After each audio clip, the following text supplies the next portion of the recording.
그러니까 저번 주에 1편 너 녹화 안 하고 있었니? 내일까지니까 월요일까지 꼭 처리. 뭐야? 형들은 이 영상이 첫 영상이겠지만 사실은 녹화가 세 번째예요. 왜? 카메라 누르는 걸 깜빡을 해가지고 벌써 인트로만, 그러니까 오프닝만 세 번째 촬영하고 있는데, 뭐지? 지금 7월 9일이잖아요. 그러니까 어우 또야.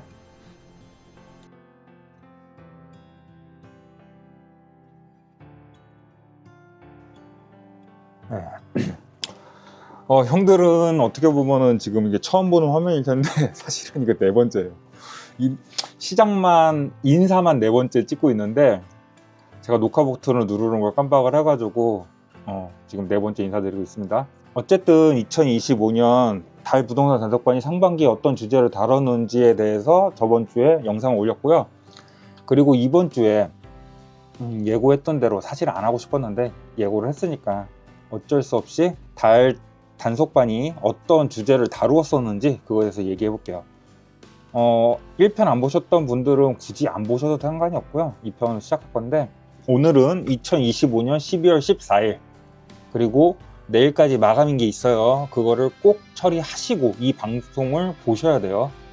만약에 이 방송을 보고 있는데 내가 그걸 안 했다, 그러면 이미 늦은 거예요.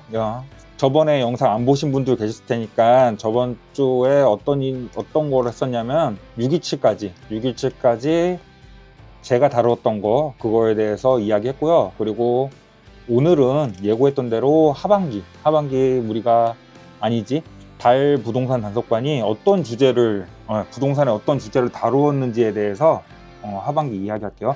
잠시주공 5단지 재건축 정비사업 정치세 물으면 나락으로 간다.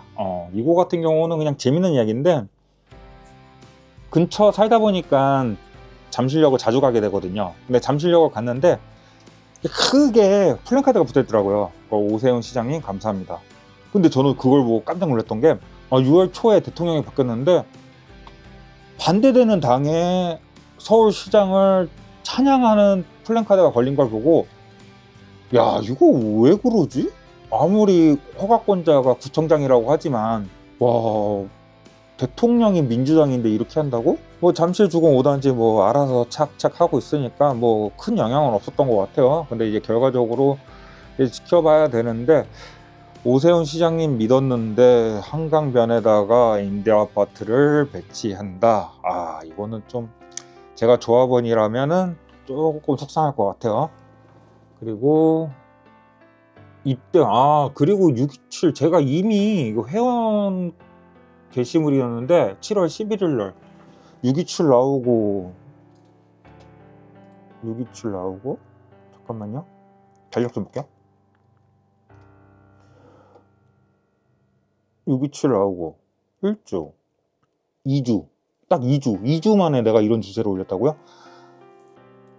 그러니까 627이 나오고 나서 제가 2주 만에 이런 얘기를 했다는 거는 그때 당시 7월 달에 이미 2주밖에 안 지난 상황에서도 6억까지의 대출 제한이 크게 영향이 없었다고 제가 생각을 했던 거야 봐요. 그래가지고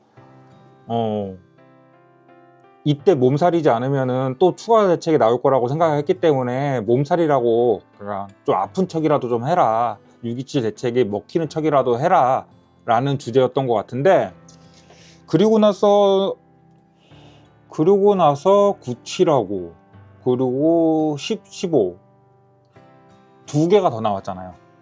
이때 이미, 그러니까 일반 저 같은 사람이 느끼기에도 부동산 대책 이거는 아무 의미가 없다, 실거주 강화하고 6억 대출까지 제한한다고 해도 크게 의미가 없다고 생각했고, 이걸로 집값을 잡을 수 있을까? 라고 생각을 저만 했던 건 아니었던 것 같아요. 예. 그래서 저 같은 사람도 2주 만에 이거 약발 다 했다 이런 주제로 올렸던 거였고, 그리고 상반기에 얘기했던 거, 이게 6월 달에 제작을 해놓고 JBL 랜스 형이 모든 게 끝나면은 공개가 되게끔 제가 예약을 걸어놨을 거예요. 그래서 이게 7월 14일 날 예약이 풀렸는데 이미 뭐 이 전편에서도 얘기했지만 그 형님은 627 나오기 직전에 매수 기회가 있었는데 놓치고 나서 대출이 6억까지 제한이 되면서 이 형은 뭐 살 수 있는 기회를 그때 놓쳤을 거예요. 그 이후에 나타나지 않아 가지고 좀 안타깝게 생각하는 JBL 렌스 형. 아, 그리고 이거는 제가 좀 쪽팔린 얘기긴 한데 성남 산성 2구역 여기를 제가 하기 전에 알고는 있었거든요. 알고는 있었는데 몇 년을 안 갔던 거죠. 그래가지고 여기가 어떻게 변했는지를 모르고 있다가 딱 갔는데 너무 변해 있는 거예요. 그래가지고 여기가 뭐지 하다가 이제 그 일대를 둘러봐가지고 와, 내가 아는 5년 사이에 이렇게 많이 변했나? 그러니까 부동산을 진짜 5년 신경 안 썼다고 이렇게 변하나? 그거 자아 성찰을 했던 내용이었던 것 같고요. 그러니까 여기 보니까 이게 6월달 리포트들이 4주 리포트, 3주 리포트 이렇게 올라오는 거 보니까 이게 다 제가 이제 멤버십한테 우선 공개해놓고 이제 그거가 끝난 다음에 일반한테 공개되게끔 걸어놨던 거예요. 요것도 무주택자기 하려? 무주택 줍줍? 요때 뭐 무주택 줍줍이 있었나 보네요. 627이 나오고 나서 이제 시장에서 지켜보는 시간이 좀 있었고 현장에서는 조금 더 빨리 움직였고, 그러니까 약발이 안 먹는다. 그래서 움직이실 분들은 빨리 움직였으면 했던 거였고, 그 시장이 진짜 또 그렇게 움직였어요. 그랬으니까 97 공급 대책이 나온 거죠. 그러니까 이제 우선 조여놓고 그리고 공급 대책이 나오고 그 전까지 특별한 게 없어가지고 여기서 7월달, 8월달은 제가 이제 뻘소리를 많이 했던 것 같고, 그리고 8월달 같은 경우는 다룰 주제가 없어가지고 제가 신도시 투자법 2기 신도시하고 3기 신도시를 비교해 가면서 청약을 어떻게 하고 준비를 어떻게 해야 되는지에 대해서 얘기했던 것 같은데, 저는 위례 신도시를 투자를 해가지고 좋은 기억이 있었지만 결과적으로는 서울 투자한 것만 못했기 때문에 저는 신도시를 크게 좋아하지 않아요. 그래서 이제 신도시를 잘 다루지도 않고, 그리고 뭐 그 밖에 신도시에 대해서 좋게 얘기하지 않는 이유가 상승폭이 다르기 때문에 그래요. 저도 신도시가 굉장히 저평가라는 생각을 갖고 있던 시절이 있었어요. 젊었을 때는 그랬어요. 어릴 때는 가능성에 더 봤던 거였는데, 이제 나이가 들면서 결과를 받아들이고 그리고 세상이 돌아가는 걸 보니까 같은 퍼센테이지를 먹어도 서울이 더 빠르구나. 그러니까 지방이 서울을 그러니까 수익률은 잡을 수 있어도 수익 금액, 총액에 대해서 따라잡을 수 없구나를 느꼈을 때가, 제가 이제 신도시 투자를 끝나고 서울하고 이제 갭투자를 한다. 서울하고 갭이 벌어지고 나서부터 그 다음부터 제가 신도시 투자를 안 하고, 그리고 신도시는 이제 매각 자산으로 보고 있고, 뭐 물론 뭐 판교나 뭐 이런 뭐 판교 정도 이제 클래스를 규격외를 넘어가는 케이스들이 있긴 하지만 그런 규격외가 쉽지 않아요. 그리고 다시 판교 같은 신도시의 영광을 재현하기가 쉽지 않고, 그게 어떤 신도시가 될지 모르는데 거기다가 하는 거 저는 그렇게 제가 해봤기 때문에, 저는 위례 신도시를 해봤거든요. 그러니까 위례 신도시를 해보고도 안 되니까 저는 판교 다음에 위례로 넘어올 줄 알았는데 아니에요. 그러니까 어렸을 때 제가 이제 20살 때 강남이 노후화되면은 그 다음을 먹을 수 있는 동네가, 저는 뭐 용산, 뭐 송도, 잠실 이 정도 했는데 다 아니잖아요. 결론은 강남이잖아요. 강남을 대체할 수 있는 건 강남밖에 없었던 거예요.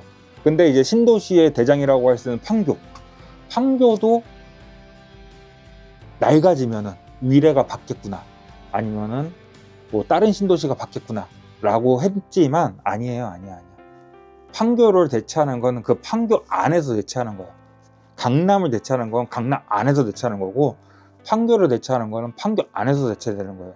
그러니까 포스트 강남, 포스트 판교 찾는 거 쉽지 않아요. 저 같으면은 차라리 그걸 하지 않고 그냥 강남에 하고 판교에 할 것 같아요. 근데 이게 그래서 아마 이 내용이 그거일 거예요.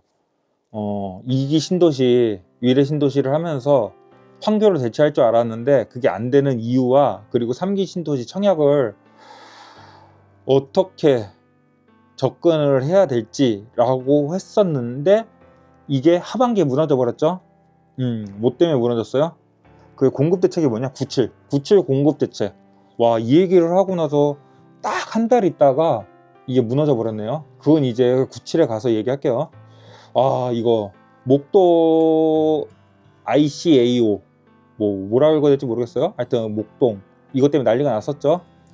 뭐 공항, 민간공항 규제를 풀어줬는데 오히려 목동은 거꾸로 규제를 받게 되는, 그래서 이게 2030년인가 그럴 거예요. 그러니까 2030년 되기 전에 빨리 하자, 재건축을 빨리 하자, 그래서 70층까지 올리고 보자 했던 내용인데 제가 볼 때는 이건 크게 뭐 큰 영향은 없을 것 같고, 서로 이제 재건축이 안 됐으면 좋겠는 사람과 재건축을 했으면 좋겠는 사람과의 그냥 말장난이죠. 솔직히 제가 볼 땐 그래요. 그리고 둔촌주공 30억 부실 크랙. 그쵸. 이슈가 생기면은 언론에서 참 많이 얘기를 하지만 금방 묻혀요. 그 옛날에 이거 비슷한 일이 어디 있었냐면은 강동에도 있었는데, 강동에 어떤 일이 있었냐면 불량 콘크리트 문제가 있었어요. 불량 콘크리트. 근데 그 아파트들이 몇 개 있어. 근데 그때 당시에는 되게 뭐 문제가 되는 것처럼 얘기했지만 지금 아무도 기억 못 하잖아요. 그러니까 나같이 부동산을 하는 사람이고 그쪽 지역에 대해서 아는 사람들은 관심을 갖고 보지만 이것도 그냥 가십이에요. 이슈. 그냥 이런 일이 있었다, 굉장한 악재가 되지만 정작 이 사람들은 별로 그게 크게 신경 안 쓸 거예요. 그리고 금방 잊혀질 거야. 불량 콘크리트 아파트 검색해봐요. 나와요. 근데 말하는 사람은 아무도 없잖아요. 그리고 그게 집값에 영향을 주느냐? 또 그렇지도 않아요. 아무도 그거에 대해서 얘기하지 않잖아요. 그러니까 이것도 금방 잊혀질 거예요. 근데 이거 왜 달아놓냐? 그냥 재밌으라고. 내 거 아니잖아요. 97 정책 135만원 공급, 이거 나오고 나서 지금 여러 전문가들이 한결같이 했어요. 제가 이거 부동산 대책에 대해서 참 많이 들여다보고 했지만 근 10년 사이에 까와 빠가 똑같이 얘기한 거는 의견이 100% 합치되는 결과를 봤던 거는 이 97 공급 대책이 처음이었던 것 같아요. 뭐 10% 20%라도 반대 의견을 내는 사람이 있어야 되는데 이거 딱 나오는 순간 시장 전문가 모두 이거는 꼭 냈어야 되나? 이게 97이 일요일에 냈나? 아마 그랬죠. 97이 그쵸? 잘 봐요. 97. 그래요. 일요일날 발표하는 경우도 거의 없고, 그리고 어그로를 엄청 끌었어요. 이거 내기 전에 뭔 발표를 한다. 큰 거 온다. 큰 거 온다. 큰 거 온다 하고 일요일날 딱 해놓고 이거 딱 나오는 순간 야, 이거 뭐야? 이거 하려고 어그로 끌었나? 싶어가지고 그냥 난리가 났었잖아요. 그리고 아무도 이걸로 집값을 잡을 수 있을 거라고 판단을 하지 않았어요. 전문가들 모두. 그냥 일반인들까지도 야, 이거는 차라리 더 늦게 내던가 안 하던가. 저는 안 했, 이거 왜 했을까 싶을 정도였어요. 그리고 나서 어떻게 됐어요? 집값 미친듯이 튀어 올라갔죠.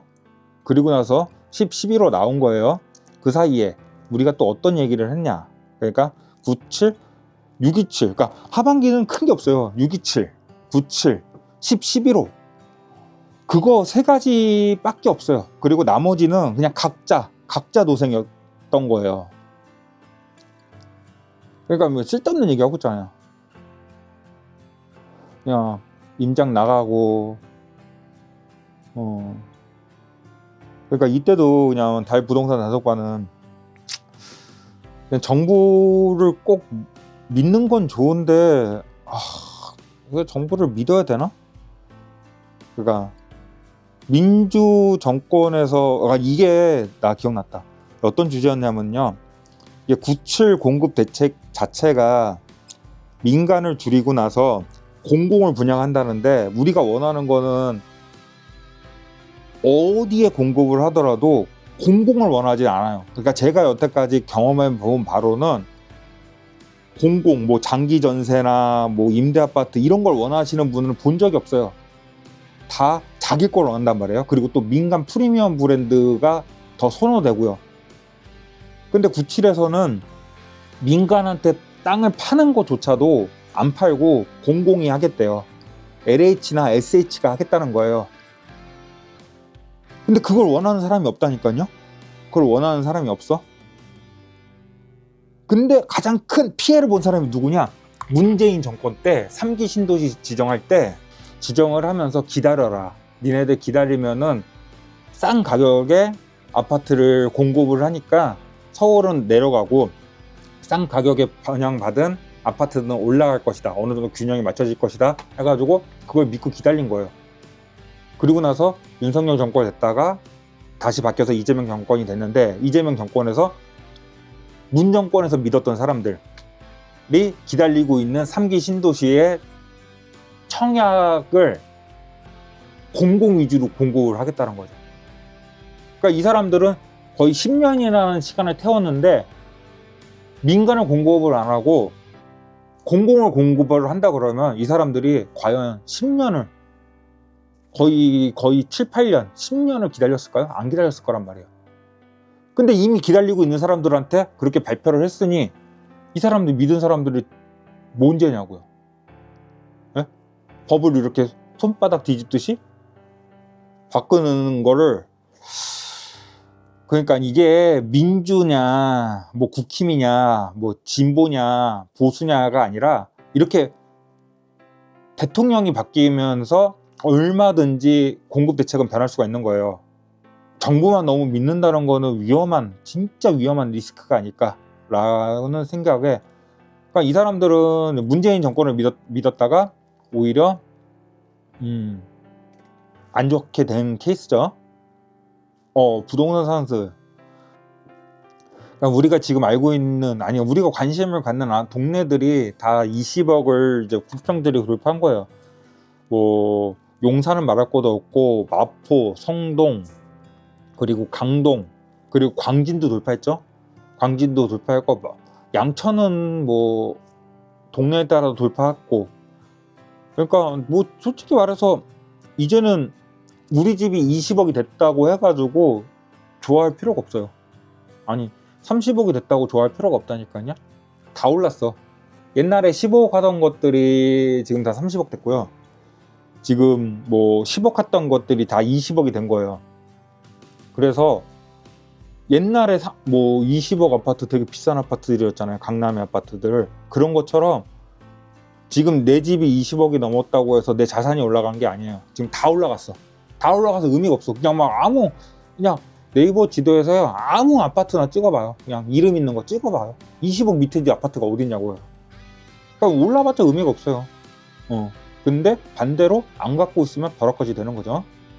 그러니까 이제 20억이 다 넘고 이제 조금만 이름 있으면 30억이 다 넘어가는 거예요. 그러면서 우리 구독자 형 중에서도 뭐 파크리오를 30억, 그러니까 파크리오 30억 했다는 거는 자기가 체육관 써준 거예요.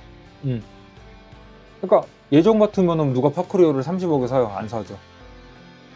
엘스 34억, 35억 누가 사요? 안 산단 말이에요. 근데 다른 게 다 20억이 올라가니까 여기는 그래도 30억 정도 되겠구나 하고, 이제 이게 가격이구나, 이제 이렇게 들어가는 거예요. 그래서 이렇게 결정하는 형들이 막 하반기에 생겼었죠. 하반기에 결정하는 형들도 되게 많아요 지금요. 오세훈 시장이 여기 97 공급 대책이 나오고 나서 반대로 우리는 그렇게 하지 않겠다, 민간 주도로 공급을 하겠다, 그래서 30만 호 얘기를 하는데, 내년에 지방선거 있잖아요. 내년에 지방선거 있으니까 정부가 실패하고 반대로 가면은, 정부가 실패했다면은 오세훈한테는 득이 되는 거니까 제가 볼 때는 이 오세훈 31만 원 한강 벨트 민간 주도로 공급한다는 거, 뭐 재개발 같은 거, 재개발 재건축 빨리 시작을 해가지고 공급을 하겠다는 거, 이거는 그냥 반대를 위한 반대죠. 정부를 반대를 하기 위한 반대. 그냥 큰 의미 없어요. 진짜 오세훈 시장을 뽑는다고 해서 31만 원 한강 벨트 공급 그 집이 내 집이 될 것이다. 아니에요. 그런 생각하면 안 돼요. 큰일 나요. 이게 다 똑같은 얘기예요. 다 똑같은, 의미가 없어. 그러니까 하반기는 이재명 정부가 모든 걸 뒤집은 거예요. 627, 97, 10, 11호. 그러니까 얘기할 게 세 가지밖에 없어요. 627 대출 조이고 97 공급을 넣겠다. 근데 망했죠. 그리고 나서 10, 11호 토지거래 허가구역 다 묶어버리는 거. 안 되면 하지 마. 그러니까 처음에는 사지 못하게 하고, 두 번째는 기대를 주는 거죠. 그러니까 나중에 이만큼 공급을 하겠다. 근데 그게 안 되니까 세 번째 그냥 다 묶어버린 거예요. 그래서 그 사이에 다를 게 없어. 다를 게. 10, 11호 같은 경우는 저희가 그냥 몇 개 구 정도 지금 떠오르고 있는, 뭐 성동구, 뭐 광진구, 강동구, 뭐 양천구, 뭐 요런 데만 뭐 토지거래 허가구역이 되겠구나라고 생각했지만, 문재인 정권에서 단계적으로 걸었던 것들을 한 번에 걸어버렸죠. 그러니까 어차피 이거 써도 안 먹고 이거 써도 안 먹고 이거 써도 안 먹는다면은 그냥 뭐 애니에서 이렇게 하다가 오이 필살기 하는 것처럼 하는 게 아니라 한 방에 그냥 필살기를 쓴 거예요. 필살기를 썼는데 너무 과했죠. 전체를 묶다 보니까 오히려 반대로 원래 규제가 있던 데는 규제가 없는 상황이 된 거죠. 강남 3구, 용산구는 만 규제일 때는 규제였지만 전체가 규제이면 오히려 얘네들은 규제가 아닌 거잖아요. 그래서 오히려 똘똘한 한 채 그쪽으로 더 몰리게 된 거예요. 그러니까 잘못된 거야. 사지 못하게 하고 공급한다고 했는데 뻥카였고, 그러면은 오히려 실패를 인정하고 풀어줘야 되는데 전체 다 묶어버리니까 시그널이 확실하잖아.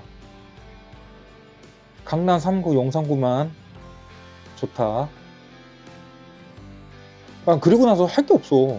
다룰 게 없으니까 다루질 않았어요. 이게 벌써 끝났네. 이게 뭐냐면은 하반기는 그냥 이재명 정권에서 모든 걸 캐리한 거예요.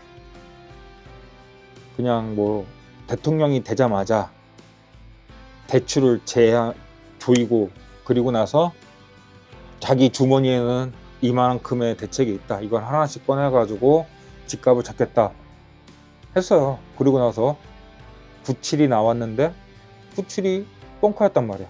그러니까 얘네들 없나 보다 하고 튀어 올라가니까 그거 잡겠다고, 그래 오이 한 번 해가지고 한 번에 필살기를 쐈는데 그 필살기가 안 맞은 거야. 그럼 이제 어떻게 해야 돼요? 그래 놓고 지금 최근에 어이가 없었던 게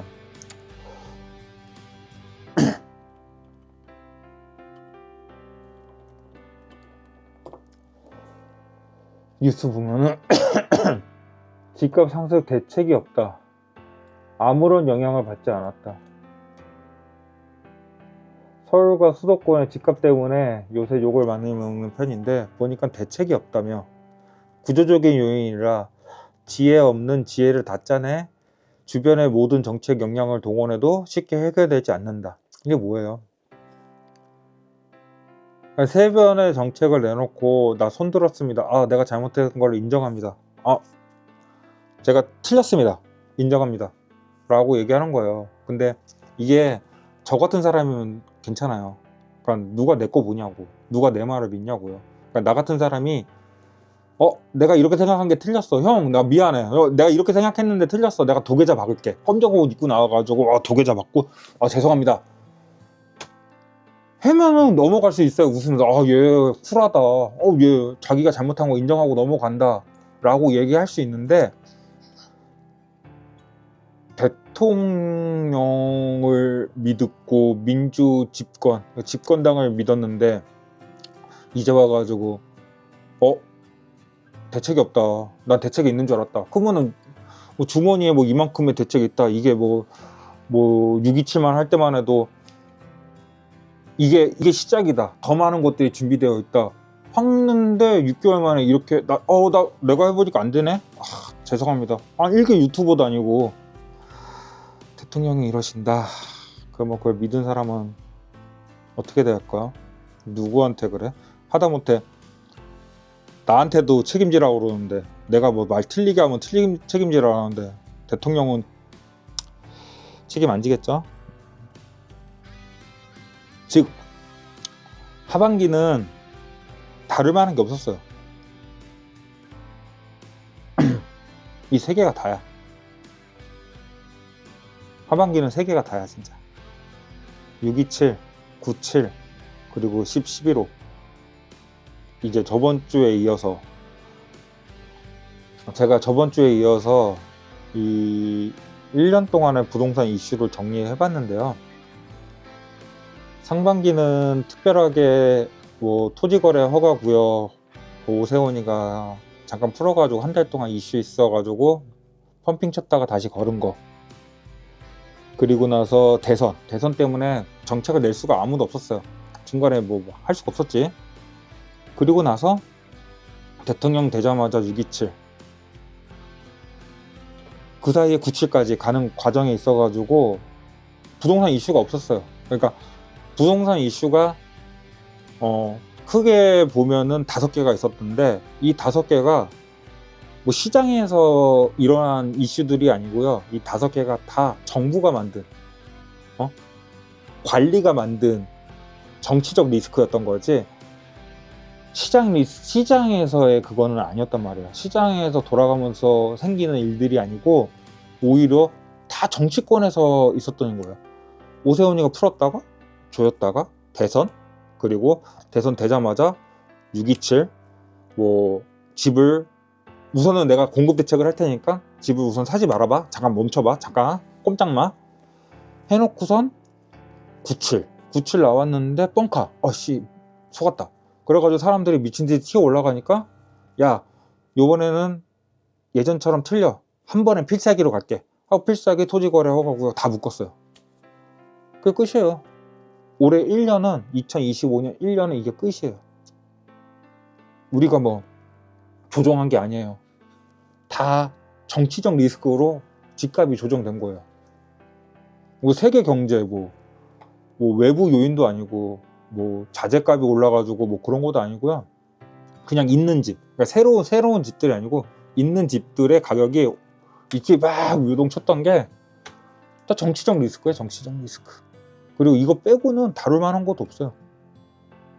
그러니까 1년을 정리해 보니까 되게 허무한 느낌이 드네요. 2025년은 시끄러웠던 거에 비해서 굉장히 허무하구나. 그래서 다가오는 2026년은 제가 정치 유튜버도 아닌데 부동산 이야기만 할 수 있는 부동산 시장이 되었으면 하는 바람이 조금 있네요.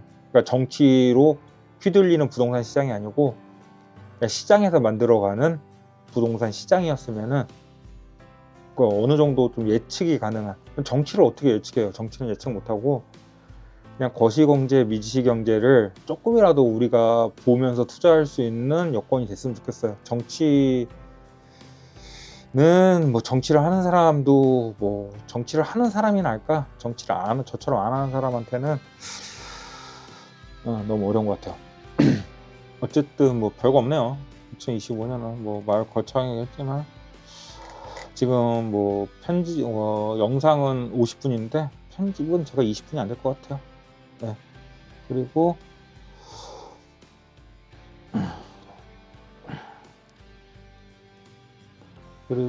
이제 1년 있다가 형들 다시 제 얼굴 보려면 1년 있다가 보는 걸로 해요. 너무 힘들어.